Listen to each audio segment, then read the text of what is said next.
नमस्कार मित्रों, मैं जंखना पंचाल आपका लाइफ स्किल फोरम में स्वागत करती हूँ। आज हम आपके सामने कुछ स्वास्थ्य संबंधित प्रस्तुत करेंगे कि प्राकृतिक मतलब कि नेचुरल लाइफ कैसे जिए, नेचुरल के साथ ट्यूनिंग कैसे बैठे, आयुर्वेद कैसे इसमें मदद करता है। आज हमारे साथ है श्रीमान अमित पंचाल, जो कि मेरे हस्बैंड है, जिनकी आयुर्वेद में काफ़ी रुचि है और जो आयुर्वेद के हिसाब से जीवन जीने का प्रयत्न भी करते हैं। पर इससे पहले मैं आपको बताना चाहूँगी कि मैं अपनी चैनल पे नेचर, गर्भ संस्कार और art and craft related video share करती हूँ। अगर आप इंटरेस्टेड हो और मेरी इन्फॉर्मेशन आपको अच्छी लगती हो तो मेरी चैनल लाइफ स्किल फोरम को आप ज़रूर से सब्सक्राइब कीजिएगा और बेल बटन दबाना कभी मत भूलना। तो चलिए शुरू करें स्वास्थ्य संवाद अमित पंचाल के साथ। नमस्कार मित्रों, आज हम बात करने जा रहे हैं स्वास्थ्य संबंधित। और भारत में जब कोई भी स्वास्थ्य संबंधित बात होती है तो वो आयुर्वेद के बिना हो नहीं सकती। आयुर्वेद के बारे में थोड़ा सा ब्रीफ कर देता हूँ। इसे कोई मेडिकल साइंस नहीं कहते हैं, ज़्यादातर आयुर्वेदाचार्य बोलते हैं लाइफ साइंस है, जीवन जीने की कला है। और उसीलिए आयुर्वेद कोई मेडिकल साइंटिस्ट या मेडिकल फील्ड के लोग हैं उनका मोनोपोली नहीं है। ये भारत के हर घर में पहुंच चुका और उनके जीवन में अपनाया हुआ शास्त्र है। इसीलिए आयुर्वेद को शास्त्र भी बोल सकते हैं और लोक विद्या भी बोल सकते हैं और लोक ज्ञान भी बोल सकते हैं। आयुर्वेद ने हजारों साल से हमें स्वस्थ रहना सिखाया है कि ये शास्त्र हमको बीमारी से ठीक करना तो सिखाता ही है और उससे भी कई गुना ज्यादा हमको यही सिखाता है कि बीमार न पड़े, हम स्वस्थ रहे, स्व में स्थिर रहे। उसका मतलब होता है स्वस्थ। तो आज हम कुछ बात करेंगे कि लाइफ में क्या क्या हम एडॉप्ट कर सकते हैं, इम्प्लीमेंट कर सकते हैं, जिससे हम फिट रहे और हेल्दी रहे, स्वस्थ रहे।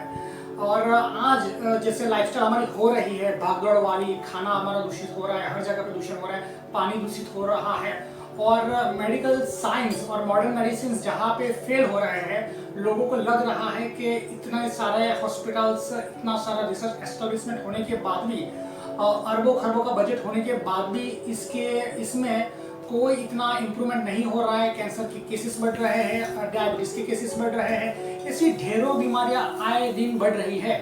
तो हम कैसे बचे? तो पूरा विश्व एक कॉम्प्लीमेंट्री ऑल्टरनेटिव मेडिसिन के बारे में सोच रहा है। वेस्टर्न कंट्रीज भी सोच रहे हैं, जो डेवलप कंट्रीज है वो भी सोच रहे हैं और पूरी दुनिया डेवलपिंग है वो भी सोच रहे हैं। तो ऑल्टरनेटिव सिस्टम में आयुर्वेद एकदम फिट विज्ञान है, शास्त्र है, लोक विद्या है। और भारत में तो ये हमको कहीं दूर जाने की जरूरत नहीं है। एक पीढ़ी, दो पीढ़ी के आगे हम किसी से भी पूछेंगे तो उनके घर में रोजिंदा ये चीजें होती है। आयुर्वेद में कैसे स्वस्थ रहना है उस पर ज्यादा भार दिया गया है और उसके लिए दो तीन चीजें हैं, जिसमें एक है दिनचर्या, जो आहार विहार कैसे हमारा रहना चाहिए दिन ब दिन, वो है ऋतुचर्या है। ऋतु के हिसाब से आयुर्वेद में 6 ऋतुओं का वर्णन किया गया है, ग्रीष्म, वर्षा, शरद, हेमंत, शिशिर। तो उस ऋतु के हिसाब से हमको कैसे रहना है और उस ऋतु के हिसाब से हमारी दिनचर्या कैसी होनी चाहिए। तो यही इस विशेषता है ये शास्त्र की। हम शुरू करते हैं दिनचर्या से। आयुर्वेद में कहा गया है कि दिनचर्या जो हमारी होती है वो सुबह ब्रह्म मुहूर्त से हम उठते हैं, उधर से होती है। तो उत्तिष्ठ है ब्रह्म मुहूर्त, ऐसा वाक्य बोला गया है, मतलब ब्रह्म मुहूर्त में उठना चाहिए। ब्रह्म मुहूर्त क्या होता है? तो ब्रह्म मुहूर्त होता है सूर्योदय से 96 मिनट का पहले। उसमें उठने से क्या फायदे होते हैं? तो भाई डस्ट पार्टिकल सेटल हो गए होते हैं, एटमॉस्फेयर में डस्ट नहीं होता है, पॉल्यूशन नहीं होता है, हमको सीधा ऑक्सीजन मिलता है।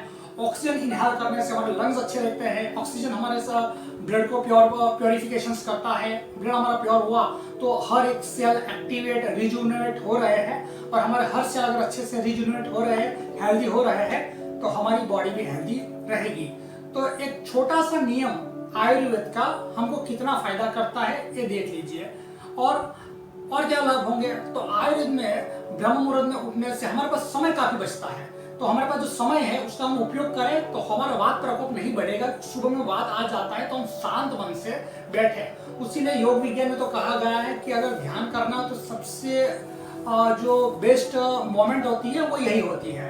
तो एक ये फायदा है।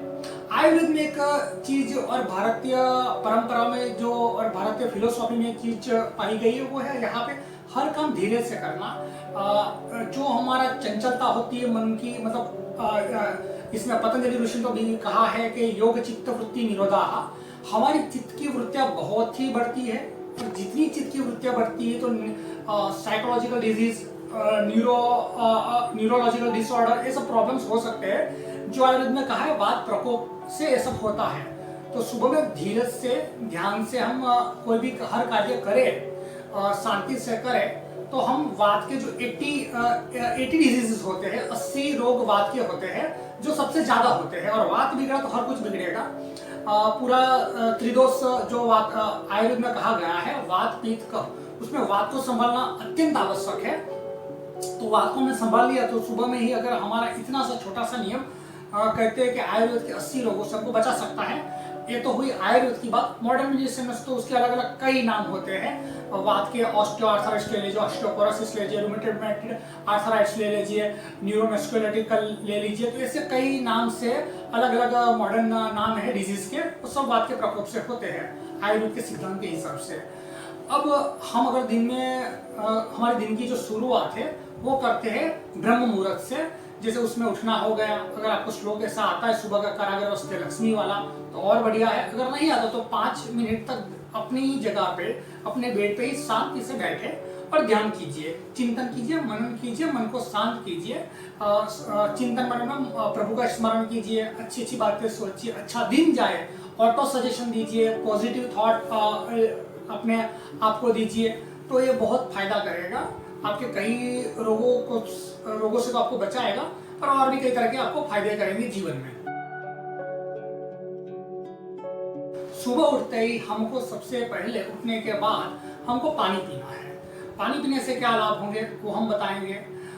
पानी अगर आप गुनगुना पिए तो आपकी आंतों को क्लीन करता है, आपकी इंटेस्टाइन और जीआई ट्रैक्ट इसको क्लीन करता है। अगर आपका इंटेस्टाइन क्लीन हो गया, अगर आपकी आंत साफ हो गई, तो समझ लीजिए कि 90% जो डिजीजेस है वो आप रोक पाएंगे, आप प्रिवेंट कर पाएंगे। क्योंकि अगर पेट आपका साफ है तो हर रोग माफ, ऐसा बोला जाता है। अगर पेट साफ तो हर रोग माफ। तो अगर आप सुबह उठते ही, जैसे ही आप वाटर इंटेक करते हो, गुनगुना पानी पीते हो, तो एक बॉडी मूवमेंट्स में हेल्प करेगा, और यूरिन डिस्चार्ज आप कर पाएंगे। तो आपका टॉक्सिक ऐसे आप डिस्चार्ज करते हो बॉडी में से, और सुबह में बॉयल मूवमेंट अच्छा हो रहा है आपका, तो आप हेल्दी हो। This is the one kind of symptom. ये हमारा सिम्टम है हेल्दी कैसे रहे। बॉयल मूवमेंट एकदम साफ होना चाहिए, उसमें आपको गुनगुना पानी हेल्प करेगा। अगर आप गुनगुना नहीं कर पाते, कोई कारण से, करो तो बहुत अच्छा है। तो हमारी जो ऋतु है, अभी वर्षा ऋतु चल रही है, तो आप तांबे का बर्तन में आप पानी पी सकते हो। तो जो तांबा होता है उसका गुण है उष्ण, तो उष्ण है तो आपको वो रक्त संचार में मदद करता है, ब्लड सर्कुलेशन और ब्लड प्योरिफिकेशन में भी मदद करता है। तो आपको ये फायदा हो जाएगा। तो आपका हो गया उषापान। उषापान में मैंने बता दिया कि आपको गर्म गुनगुना पानी लेना है, जो पी सको वो आपकी जितनी आप पी सकते हो, आपकी कैपेसिटी पे डिपेंड है। ज्यादा भी कुछ नहीं पीना है और कम भी नहीं पीना है। आपकी जैसे आप समझ के आपका आदत नहीं है तो आधे ग्लास से शुरू करके आप बढ़ा सकते हो धीरे धीरे, पर एकदम एग्रेसिव नहीं बनना है।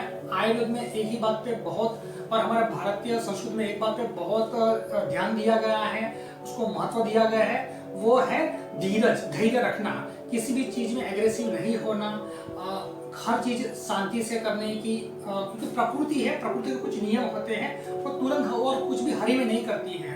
तो प्रकृति का एक अपना एक चेन होता है, अपनी एक साइकिल होती है। उस साइकिल को आप, we are also part of nature, हम भी प्रकृति से बने हैं, तो हमको भी वो प्रकृति के हिसाब से चलना है। हमारी प्रकृति अगर नहीं है तो हमको सडनली उसको चेंज नहीं कर देना है। तो ऐसे आप धीरे धीरे पानी का जो इंटेक है वो बढ़ा सकते हो, या आपकी जो कैपेसिटी उस हिसाब से पी सकते हो। मैंने आपको फायदे बता दिए हैं कि क्या फायदा करेगा। हाँ, पानी में आप जो आजकल पिए जाते हैं आरओ वाटर में मिनरल्स खत्म हो जाते हैं। हाँ, मटका है तो मटके में, मिट्टी में हर एक माइक्रो न्यूट्रिएंट होते हैं। आपको एसिडिटी की प्रॉब्लम है तो आप चांदी के ग्लास में भी पी सकते हो, क्योंकि चांदी है वो पित्त समन करती है, पित्त वर्धक नहीं है। तो चांदी के बर्तन में ये फायदा हो गया।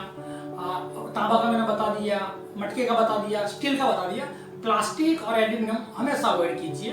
वो इतने गुणकारी नहीं है, लाभदायी नहीं है। ऊपर से गुनगुना पानी प्लास्टिक में पियोगे तो या प्लास्टिक की बोतल में पियोगे तो शायद माइक्रो लेवल पे मेल्ट होकर आपकी इंटेस्टाइन, कॉलोन, डाइजेशन हर चीज को एम्पेयर कर सकता है और नुकसान दे सकता है। मालिश, जिसको आयुर्वेद में या संस्कृत में अभ्यंग कहा जाता है, तो अभ्यंग आचरित नित्यम ऐसा बोला जाता है, मतलब आपको मालिश हर रोज करनी है। मालिश करने से क्या होते हैं, शरीर बॉडी पे या स्किन के डिजीज नहीं होते हैं, रिंकल्स नहीं आते हैं, एंटी एजिंग का काम करती है, हमेशा आप यंग दिखोगे। कई रोग जो होती है स्किन डिजीज के वो अवॉइड हो सकते हैं, पैरालिसिस अवॉइड हो सकता है। एकदम प्रिवेंटिव मैकेनिज्म है आयुर्वेद का जो आपको बीमारी नहीं होने देंगे। आप मालिश करते हो तो आपका ब्लड सर्कुलेशन प्रॉपर रहता है, आपके जो बॉडी पेन्स है, जो जॉइंट पेन है उसको रिलीफ देते हैं। होंगे ही नहीं, अगर होते भी है तो आपको उसमें रिलीफ देते हैं। तो अभ्यंग का बहुत बड़ा रोल है हमारे जीवन में और बहुत बड़े फायदे हैं। तो एक हमारा मालिश से ये हमको फायदा होता है। मालिश क्या करना चाहिए, कैसे करना चाहिए, तो मालिश हमको ध्यान रखना है कि हमको इतना भी नहीं करना है जिससे हमारा ब्लड प्रेशर हाई हो जाए। मालिश हमको हल्के से जहाँ पे पेन हो रहा है वहाँ पे थोड़ा प्रेशर करके हम कर सकते हैं, जो एक मर्म विज्ञान है आयुर्वेद की एक ब्रांच हम बोल सकते हैं, या हमारे भारत का एक अलग विज्ञान है। वो ऑटोमेटिकली इनडायरेक्टली आप उसको भी अप्लाई कर रहे हो अभ्यंग के जरिए, मालिश के जरिए। तो मालिश में तेल अलग अलग से आते हैं, तिल का तेल आता है, सरसों का आता है, नारियल तेल आता है। तो प्रकृति के हिसाब से वो होता है, ऋतु के हिसाब से होता है। तिल का तेल आप हर साल कर सकते हो, पूरे साल कर सकते हो। कोकोनट ऑयल है तो उसका जो गुण है वो ठंडा है, शीत गुण है, तो आप गर्मी के मौसम में वो कर सकते हो। सरसों का जो गुण है वो उष्ण है, तो आप ठंडी की सीजन में कर सकते हो। तो खाने में भी ऐसा है, जैसे हम पाते हैं कि साउथ इंडिया के लोग, दक्षिण भारत के लोग ज्यादातर नारियल तेल खाते हैं, क्योंकि वो ट्रॉपिक से ज्यादा नजदीक है, इक्वेटर से ज्यादा नजदीक है, सूरज की किरण ज्यादा उधर आती है, उधर गर्मी ज्यादा रहती है। तो कुदरत ने ही, प्रकृति ने उनको नारियल दिया है ज्यादा क्वांटिटी में, जिससे एक बैलेंस बनता है। ऐसे सेम आप उत्तर भारत की बात करते हैं तो उधर ज्यादा लोग सरसों खाते हैं। सरसों का जो गुण धर्म मैंने बताया उष्ण है, और उसीलिए उत्तर भारत के जो प्रदेश है वो काफी ठंडे हैं, तो वहां पे एक बैलेंस बन रहा है। ऐसे हर प्रदेश के एक अलग अलग प्रकृति है, और प्रकृति उस हिसाब से वहां पे कुछ प्रोड्यूस करती है, उसका उत्पादन होता है। तो मालिश में भी वही मैंने बता दिया कि सीजन के हिसाब से कौन सा तेल लेना है। कुछ तेल आते हैं जो पॉली हर्बल्स होते हैं, जिसमें कई औषधियाँ उपयोग की होती है, काफी उसकी विधि लंबी भी होती है, कई शॉर्ट भी होती है, वो हम कभी बात करेंगे यही कंटेक्स्ट में। पर कुछ नाम मैं बोल देता हूँ, जैसे महानारायण तेल है, अनु तेल है, क्षीरबला है, अश्वगंधा है। तो ये काफी फायदा करते हैं अलग अलग डिजीज में। जॉइंट पेन में महानारायण तेल फायदा करते हैं, अश्वगंधा मसल स्ट्रेंथनिंग में फायदा करते हैं, हमारे स्नायु को मजबूत करता है। तो मालिश के इतने सारे फायदे हैं, मैंने काफी मेरे जीवन में अडॉप्ट करके उसके फायदे का अनुभव किया है, अनुभूति की है। आप भी उसको अडॉप्ट करके फायदा ले सकते हो। ये व्यायाम करें हम, तो व्यायाम में आजकल बहुत कॉस्टली जिम बन रहे हैं, वो जो काफी कॉस्टली तो होते ही है, और ऊपर से उसकी जो सिस्टम होती है कि उसमें एसी भी है, चारों तरफ से बंद है, फिर आपको बॉडी पे प्रेशर लाते हो, एक्सरसाइज करते हो, स्वेट रिलीज नहीं हो पाता है। तो ये सब गड़बड़ी से आपका जो हार्ट पंपिंग और ब्लड रेट है, ब्लड रिदम है या हार्ट रिदम है, वो बिगड़ सकता है। तो ये सब ध्यान में रखने जैसी चीजें हैं। सूर्य नमस्कार करो तो सबसे बड़ा फायदा इसका होता है कि आप सूर्य के सामने जो व्यायाम करते हो तो हल्के जो सूरज के कोमल किरण होते हैं आपकी बॉडी पे आते हैं।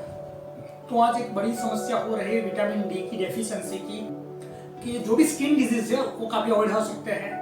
बोन और कैल्शियम, बोन आपके स्ट्रेंथ होते हैं, स्ट्रांग होते हैं, कैल्शियम अच्छी तरह से वर्क करता है। तो सनलाइट के अद्भुत फायदे, क्योंकि सन के बिना तो मतलब प्रकृति और पृथ्वी पे जीवन का अस्तित्व नहीं है। तो सूरज का हमारे जीवन में काफी महत्व है। तो सूर्य नमस्कार करते हैं तो हमारे हर मसल्स को स्ट्रेच मिलता है, स्ट्रेच से हमारी स्ट्रेंथनिंग होती है हर मसल्स की, हर बॉडी के पार्ट्स की। तो सूर्य नमस्कार के अद्भुत फायदे हैं। अगर सूर्य नमस्कार के साथ आपको किसी और चीज को ऐड करना है तो अलग अलग आसन है, आप वो कर सकते हो। सिद्धासन है, पद्मासन है, मुंडकासन है, मयूरासन है, पाद पश्चिमोत्तानासन है, सर्वांगासन है, धनुरासन है, मत्स्यासन, ऐसे कई आसन और अलग अलग रोग में भी उसके कुछ फायदे होते हैं। और अगर आप ऐसे हेल्दी रहने के लिए भी करो तो काफी अच्छा है। बस आपको ध्यान रहे कि आपको अगर बॉडी पेन बहुत ज्यादा हो रहा है और उसमें भी कोई एग्रेसिव आपको नहीं बनना है, धीरे धीरे शुरुआत करनी है। शुरुआत आप योगिक क्रियाओं से भी कर सकते हो, जहाँ पे हाथ और पैर की मूवमेंट आती है। नहाना, तो नहाना आजकल जो केमिकल वाले साबुन मिल रहे हैं और काफी हर्बल्स के नाम पे भी बेचा तो जा रहा है मार्केट में, पर एक चीज उसमें होती है कि उसमें कहीं ना कहीं केमिकल होता है जो काफी झाग देता है। तो ये सब चीजों से बचना है। प्राकृतिक सोर्सेस काफी है नहाने के लिए और हजारों साल से इस देश और दुनिया में वो चीजें टाइम टेस्टेड है, उसमें कोई रिसर्च करने की भी जरूरत नहीं है। तो हर किसी की स्किन अच्छी रहती थी, उनकी लॉन्जिटिविटी रहती थी। तो मुल्तान की मिट्टी है, मुल्तानी मिट्टी आप यूज कर सकते हो। गेहूं का आटा हो सकता है, चने का आटा हो सकता है। तो आटा और दूध की मलाई, दही आप उपयोग कर सकते हो। आप उसमें शहद डाल सकते हो तो स्किन एकदम स्मूथ हो जाती है। तो नहाने के ऐसे कई ढेरों सारे उपाय हैं, तरीके हैं, वो आप अपना सकते हो। और आप केमिकल वाले जो साबुन होते हैं और अभी नए नए तरह तरह के जो आते हैं नहाने के जो मटेरियल्स आते हैं, उसको आप अवॉइड करके आपकी स्किन को और आपकी बॉडी को हेल्दी रख सकते हो। ज्यादा कास्टिक सोडा और ये केमिकल से आपकी स्किन खराब हो सकती है और आगे जाके और कुछ भी आपको हो सकता है, डैमेज कर सकता है। दंत मंजन की भी साधना में बात कर लेते हैं, तो उसमें भी वैसा ही है। टूथपेस्ट तरह तरह के मार्केट में मिल रहे हैं, कई आयुर्वेद के नाम पे भी केमिकल मिक्स करके बेच रहे हैं। हमारा जो दंत मंजन है वो काफी साधारण है। लौंग, दालचीनी, तुलसी, तो ऐसे हमारे जो किचन में ही जो मटेरियल अवेलेबल होते हैं, स्पाइस अवेलेबल होते हैं, उनसे साधारण और कोई भी आदमी बना सकता है। और हजारों साल से ये सब हमने किया हुआ है। और आप नमक का उपयोग कर सकते हो, सेंधा नमक जो आता है उसको उपयोग कर सकते हो, नींबू का उपयोग कर सकते हो, नींबू के साथ सरसों मिक्स करके उपयोग कर सकते हो, हल्दी का उपयोग कर सकते हो, लौंग को आप कूट के उसका पाउडर बना के आप उपयोग कर सकते हो, उसमें कुछ मिक्सचर भी कर सकते हो। तो ये सब बहुत सारे फायदे हैं, काफी सारे तरीके हैं आपकी ओरल हेल्थ केयर के। तो आपको टूथपेस्ट और जो अलग अलग बाजार में मिल रहे हैं अभी ओरल हेल्थ केयर के नाम पे, वहाँ का कहीं जाने की जरूरत नहीं है। आप लोकली घर में बनाया हुआ एकदम आपकी ओरल हेल्थ केयर परफेक्टली जो केयर करे, उसका आपको खुद कंट्रोलिंग और खुद एडमिनिस्ट्रेशन कर सकते हो कि आपको कैसे करना है। तो ये हमारी बात होगी ओरल हेल्थ केयर की। और हम कई साल से वो अपना रहे हैं। आपके दांत तो मजबूत करता ही है, जो भी आज जैसे डेंटिस्ट की इतनी सारी इंडस्ट्री बन रही है, लोगों को दांतों पे काफी सारे प्रॉब्लम हो रहे हैं, वो भी एक प्रिवेंशन उसका मैकेनिज्म बन जाएगा। आपको उसको प्रिवेंट कर सकोगे अलग अलग रोग को, और आप काफी सारे रोगों से बच सकते हो जो ओरल हेल्थ रिलेटेड होते हैं। भोजन भी एक अपने आप में बहुत बड़ा विज्ञान है, आहार शास्त्र है, पूरा एक पाक शास्त्र है। उसकी एक विधि होती है बनाने की। जो आजकल रेडीमेड मसाले, रेडीमेड पेस्ट मिल रहे हैं बाजार में, वो सही तरीका नहीं है। आहार कैसे बनाना, कौन बना रहा है, कैसे खाना, उसका एक पूरा शास्त्र है। तो अन्न देव हम तो बोलते हैं, मतलब हम उसको देव मान रहे हैं, अन्नपूर्णा देवी, तो हम इतना ऊंचा दर्जा दे रहे हैं, उतनी ऊंची एक हमारे जीवन में एक विशेषता है उनकी। तो इसीलिए खाना जो है हमारा, कैसे बनाना और कैसे खाना, क्या खाना, कब खाना, इसका काफी महत्वपूर्ण है। तो ये सब बातें हमको ध्यान में रखनी है। शुरू करते हैं कि ज्यादातर मसाले जो है वो कूटे हुए हो, न कि ग्राइंडिंग किए हुए, क्योंकि काफी सारा न्यूट्रिशंस निकल जाता है और न्यूट्रिशंस निकल जाने से आपको जो जितना लाभ होना चाहिए उतना नहीं होता। अब जो खा रहे हो उसमें ज्यादातर जो मसाले आप उपयोग कर रहे हो वो आपको हेल्थ के लिए बहुत ही बेनिफिशियल है, क्योंकि सब हमारे जो घर में मसाले हैं उसमें कहीं ना कहीं मेडिसिनल प्रॉपर्टी है।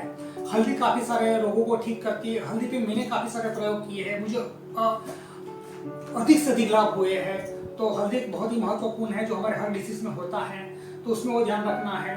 दालचीनी है, लौंग है, अदरक है, सेंधा नमक है। हमको नमक जो आयोडाइज और वो सब यूज करते हैं वो नहीं करना है। सेंधा नमक आयुर्वेद में बहुत ही इंपॉर्टेंट कहा गया है, हम उसका ध्यान रखें, वो हमारे जीवन में इम्प्लीमेंट करें। और फिर आता है शक्कर। तो शक्कर की जगह पे हम मिश्री का यूज करें। रिफाइंड शुगर बहुत डेंजरस है। आजकल जो डायबिटीज के रोग बढ़ रहे हैं और हर चीज जो प्रोडक्ट होती है, शुगर रिलेटेड प्रोडक्ट होती है या शुगर मेड प्रोडक्ट होती है, जैसे बिस्किट हो गया, केक हो गई, आइसक्रीम हो गया, और रिफाइंड शुगर की जो प्रोसेस है वो भी उसमें फॉर्माल्डिहाइड और वो सब प्रोसेस होती है, केमिकल प्रोसेस होती है, तो उससे काफ़ी सारा नुकसान होता है। तो उसका सब्स्टिट्यूट गुड़ है, मिश्री है, वो आप यूज़ कर सकते हो। गुड़ में भी आपको ध्यान रखना है कि वो केमिकल प्रोसेस नहीं होना चाहिए, देसी गुड़ होना चाहिए। देसी गुड़ बनाने की विधि भी एक है, वो हम आगे चल के कभी बात करेंगे उस पर। या आपके लोकल में जो भी कोई अवेलेबल हो देसी तरीके से बना सकता हो वो ढूंढ लीजिएगा। मैंने भी मेरे जीवन में वो सब ढूंढ के अभी मैं वही सब इम्प्लीमेंट कर रहा हूँ, अपना रहा हूँ, और काफ़ी हेल्दी रह चुका हूँ। कई सालों से मैं हॉस्पिटल जाने की ज़रूरत नहीं पड़ी है, और कभी कोई भी डिजीज़ होता है तो कैसे उसको क्योर करना है, वो भी ये सब जो सिंपल तरीके होते हैं, जो हमारे दादी माँ के नुस्खे होते हैं, वो अप्लाई करके ठीक हो सकते हैं। तो मैदा और एकदम रिफाइंड जो व्हीट है उसको भी हमको यूज़ नहीं करना है, क्योंकि उसमें भी काफ़ी सारे न्यूट्रिशंस नहीं रहते हैं। तो अगर कोई पत्थर की चक्की से बना हुआ आपको मिल पाए तो बेस्ट है, ऑर्गेनिक गेहूँ मिल जाए तो बेस्ट है। तो वही तरीका है कि उसमें न्यूट्रिशंस कम से कम समाप्त होते हैं और आपको ज़्यादा से ज़्यादा न्यूट्रिशंस उससे मिल सकते हैं। आप एकदम रिफाइंड फ्लोर आप यूज़ करोगे तो उसमें कोई न्यूट्रिशन ज़्यादा फिर नहीं रहता है। तो चावल में भी ऐसे, चावल जितने पुराने हो, जितने अनपॉलिश्ड हो, पॉलिश में से उसका न्यूट्रिशंस निकल जाता है। तो हर चीज़ को जितना रिफाइंड और प्रोसेस करते हो तो वही सबसे बड़ी बीमारी का कारण है कि हमारा प्रोसेसिंग जो है फूड में, वही बीमारी का सबसे बड़ा कारण है। तो जितना नेचुरल फॉर्म में हम लो या कम से कम उसको प्रोसेस करो। सब्जियों में भी मैं बताऊंगा कि सब्जियां हम बहुत ही उसको कूट लेते हैं। आजकल एक फैशन चल पड़ी है कि ग्रेवी बना के खाना, वो सही तरीका नहीं है, उसमें भी हमको न्यूट्रिशंस नहीं मिलते हैं। तो सब्जी जितनी आप काटते हो, जितनी छोटी काटोगे उतने न्यूट्रिशंस कम होते हैं। तो आपको सब्जियों में ध्यान रखना है। जैसे टमाटर आप पूरा खा सकते हो, उसके 2 पीस करके खा सकते हो। फ्रूट में भी आप ऐसा कर सकते हो, ककड़ी है तो ऐसा कर सकते हो, गाजर है तो ऐसा कर सकते हो। तो हम न्यूट्रिशंस एज इट इज जितना नेचुरल फॉर्म में ले उतना हमारे लिए अच्छा रहेगा। आम भी ऐसा है, चीकू भी ऐसा है, तो फ्रूट से या फिर हम जो वेजिटेबल्स है जो रॉ फॉर्म में ले सकते हैं वो लेने चाहिए, और उससे काफ़ी फायदा होता है। जैसे ककड़ी, उससे तो दांतों के लिए अच्छी होती है। गाजर आंखों के लिए अच्छा होता है। लहसुन है वो हमारे हार्ट के लिए अच्छा होता है। तो अदरक है हमारे डाइजेस्टिव सिस्टम के लिए अच्छा होता है। ऐसे हमारे हम जो कुछ भी खाना खाते हैं वो बाजार में मिलने वाली जो मेडिसिन है उससे कई गुना बेटर है। तो अगर हम वो प्रॉपर तरीके से खाएंगे तो हमको बाहर की मेडिसिन लेने की कोई ज़रूरत नहीं है। फिर ऐसे हम बात करेंगे तो तेल की, तो तेल आज जो रिफाइंड मिल रहा है उसमें भी काफ़ी सारे प्रोसेस होते हैं और तेल एकदम पतला हो जाता है। उसमें लुब्रिकेशन और विस्कोसिटी कम होती है। इसको इतना फायदा नहीं कर सकते, हमारे जॉइंट्स को इतना लुब्रिकेशन नहीं दे सकते हैं। तो इसीलिए आज जॉइंट्स के और जॉइंट्स पेन या घुटनों के दर्द की समस्या बहुत दिन ब दिन बढ़ रही है। तो आप कच्ची घनी का अगर तेल लेते हो, अगर आपके आसपास कोई है तो आप देख लीजिए। हम जो बाहर से जो लाते, जो पैकेजिंग फूड लाते हैं वो भी इतना गुणकारी नहीं है। दूध में भी ऐसा है कि दूध आप जितना भी लोकल गाय, देसी गाय हमारी जो होती है, जिसके हैम्प होती है, जिसके सींग होते हैं, तो वही दूध आपको लोकली अवेलेबल हो और वही ले तो ज़्यादा अच्छा है। क्योंकि आप वही प्रोसेस वाला पैकेजिंग दूध लेते हो तो इतना फायदा नहीं करेगा। और हजारों साल से हमने वही दूध पिया है। शिवाजी वही दूध पीते थे, महाराणा प्रताप दूध पीते थे, किसी ने थैली का दूध नहीं पिया है फिर भी उतने ताकत वाले थे। कृष्ण भगवान का तो पूरा जीवन, उनको तो ग्वाल बोला जाता है, गोपाल बोला जाता है। तो हम महत्व समझ सकते हैं कि जो गाय से दूध मिलता है वो कितना महत्वपूर्ण है। और हमारी देसी गाय में बहुत गुण है। गौ शास्त्र पूरा एक अलग विषय है और आयुर्वेद में उसका काफी महत्व है। गाय के घी का, गाय के दूध का। घी भी ऐसा है, आप जो बाजार से ले रहे हो उतना गुणकारी नहीं है। अगर आप दूध लेते हो और थोड़ा भी उसमें से घी बनता है तो उतना खाओ। वही घर का घी आपको फायदा करेगा, बाहर का घी फायदा तो नहीं करेगा, ऊपर से नुकसान करेगा। क्योंकि इंडस्ट्री को रेवेन्यू चाहिए, उसके लिए कुछ भी मार्केटिंग करके आपको बताएंगे, आपको कन्विंस करेंगे कि हमारी बेस्ट क्वालिटी प्रोडक्ट है, पर वो सही में ऐसा नहीं है। अगर ऐसा होता तो हजारों साल पहले हमारे पूर्वजों ने इन्वेंट कर दिया होता। जिन लोगों ने आयुर्वेद और योग को इन्वेंट कर लिया, जिन लोगों ने आयुर्वेद योग और ऐसे कई शास्त्र, संगीत शास्त्र है और भवन शास्त्र है, भुवन शास्त्र, ऐसे शास्त्र हमारे सामने रख दिए जो जीवन के लिए काफी उपयोगी है। तो ये शास्त्र भी अगर कोई टेक्नोलॉजी बहुत इंपॉर्टेंट होती तो रख देती, पर हमने वो पत्थर की चक्की रखी, हमने वो बैलगाड़ी से निकलने वाला तेल रखा। कोई एक क्या बोलते हैं ना कि उच्च वर्ग या किसी का बौद्धिक वर्ग का कोई मोनोपोली इसमें नहीं था। ये लोक विद्या थी, हर किसी को आता है। आप किसी भी बूढ़ी अम्मा के पास बैठिए, बराबर जो वृद्ध है उनके पास बैठी है तो आपको पता चल जाएगा, उनके पास ढेरों ज्ञान होता है, हर चीज़ का वो उपयोग करते हैं। मैं भी कई बार बैठता हूँ, उनसे कई ज्ञान प्राप्त करता हूँ और पता चलता है कि यूनिवर्सिटी जाने की जरूरत नहीं है, हमारे आजू बाजू इतना सारा ज्ञान पड़ा हुआ है, बस हमको वो दृष्टि चाहिए, वो सौंदर्य दृष्टि चाहिए, वो व्यापक दृष्टि चाहिए। तो तेल की बात की हमने, घी की बात की। एक जो आयुर्वेद का आपको बता रहा हूँ उसमें एक चीज़ हमको सामने आ रही है कि ज़्यादा से ज़्यादा हमको लोकली जो हमको हमारे आसपास वो मिले हमको, और सब्जियों में भी ऐसा है कि जितनी लोकली अवेलेबल हो और फ्रेश हो, जिसकी जो सीजन हो वही हमको खानी है। खाने में तो भारत की आहार जो व्यवस्था है वो बहुत व्यापक है, हर एक जिले का, हर एक गांव का एक कुछ ना कुछ डिश होती है। यहाँ पे भारत में जो लोकल डिश खानी चाहिए, जो आपकी एरिया की हो, जो पॉपुलर हो, जो पॉपुलर का मतलब वो नहीं कि जो बाजार में मिल रही है, जो ठेले पे मिल रही है वो खानी है, पर जो परंपरा में हो वैसे आपको बना के खानी चाहिए, वो आपको ज्यादा फायदा करेगी। फिर बात आती है खाने की बात के सोने की। तो सोने में हमको क्या करना चाहिए? काफी लोगों को एसी की आदत लग चुकी है और जो बहुत ही गलत है। एसी का जो फ्लो आता है डायरेक्ट बॉडी पे, उससे वात हमारा प्रकोपित होता है, वात प्रकोपित होने से बॉडी पेन हो सकता है, आपको सर्दी हो सकती है, और चिल्ड में सोने से आपको उसकी आदत लगे तो आप नेचुरल एयर जो है, जो हम खिड़की खुली रख के हम नेचुरल एयर लेते हैं वो हम अवॉइड कर रहे हैं, और वही हमको लेनी चाहिए, नेचुरल एयर वही लेनी चाहिए, तो ये हमको लंग्स हमारे अच्छे रहेंगे, हमारे लंग्स स्ट्रांग रहेंगे। तो सोना आपको पूरा ढक के नहीं सोना है चादर को, आपका मतलब जो आप हवा ले सको ऐसे आपको सोना है। आपको ज़्यादातर सीधा सोना है, दाएं बाएं हो सके तो वो सोना है, पर उल्टा नहीं सोना है, उसके भी कुछ नुकसान है। आपका जो गद्दा है वो कॉटन का हो, वो ज़्यादा प्रिफरेबल है, क्योंकि जो आजकल जो मार्केट में गद्दे मिल रहे हैं अलग अलग तरीके से, वो पसीना सोखते नहीं है, और स्किन के प्रॉब्लम्स, और पसीना सूखना चाहिए। कॉटन कपड़े पहनने में भी वैसा है, खादी सबसे बेस्ट है, जो कोई स्किन डिजीज नहीं करता है।